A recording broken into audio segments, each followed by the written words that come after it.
Nicholas Rushworth. Hi, Hello. Claire. Nick, what have you got to start off with? Well, I'm going to start out with Syria and the Lebanese newspaper, Lebanon, just next to Syria, of course. And that paper is called L'Orient Le Jour, and it is headlining about the events over the weekend, the fire at the Aleppo souk. There you can see the headline, Syrian heritage in mourning, the Aleppo souk ravaged by fire. Now, Aleppo dates back to the 6th century. It was the third largest city in the Ottoman Empire after Istanbul and Cairo. Aleppo, the souk itself, is a UNESCO World Heritage Site. So what we're seeing now is absolutely horrendous, added to the other horrendous things that have happened in Syria.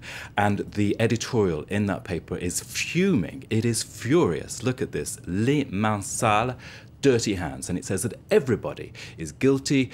The West, the international community, Iran, and of course Assad. So the Iranians are guilty because they're giving blanket support to Assad, and Russia and China are guilty for obstacling any response on behalf of the international community. So strong stuff there. We'll see perhaps more about that. It's always, obviously, the plight of individuals and people is painful, but actually seeing heritage like that go up in flames is also quite painful.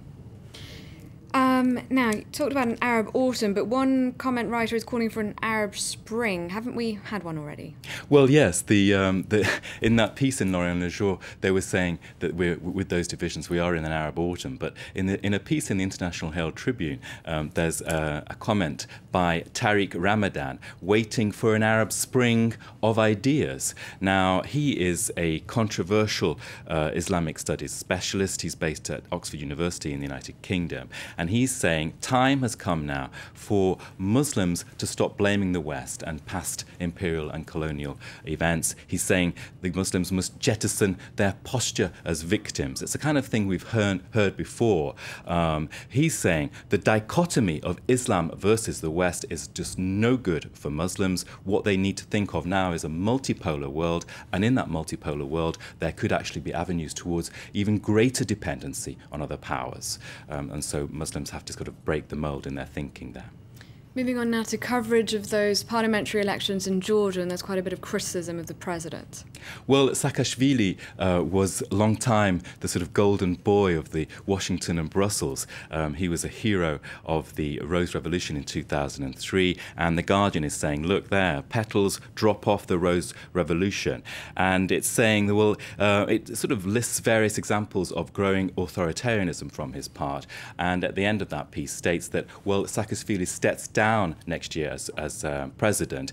Constitutional changes mean that the role of the president is no longer so important. Real power is in the hands of the prime minister, and who could become the prime minister but none other than Saakashvili himself. And now, who does that remind you of? And The Guardian says, well, Vladimir Putin. Surely not.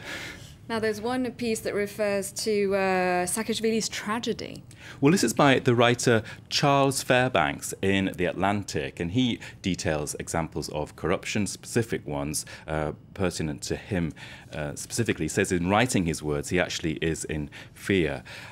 He is saying that what has happened over recent days has been this opposition television release of a prison rape scandal, and this has kind of skewed the campaign slightly against Saakashvili. We'll see whether the results in Georgia do lead towards that. But the writer there is saying, well, this prison rape event is not a one-off. It is a reflection of the deeper crisis that is permeating the whole political system in Georgia. So again, an indictment there of one-time golden boy Saakashvili. And we're going to end with a piece that caught your eye in The Independent. Well, the grey planet, incredibly, 1 billion people will be over 60 by the end of the decade. There were just 1 billion people on the planet in 1900.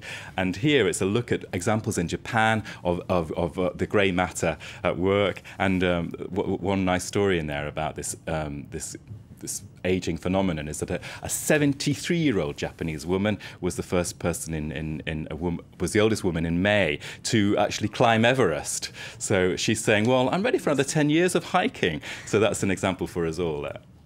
All right, thank you very much, Nicholas. You're watching live from Paris. A quick reminder of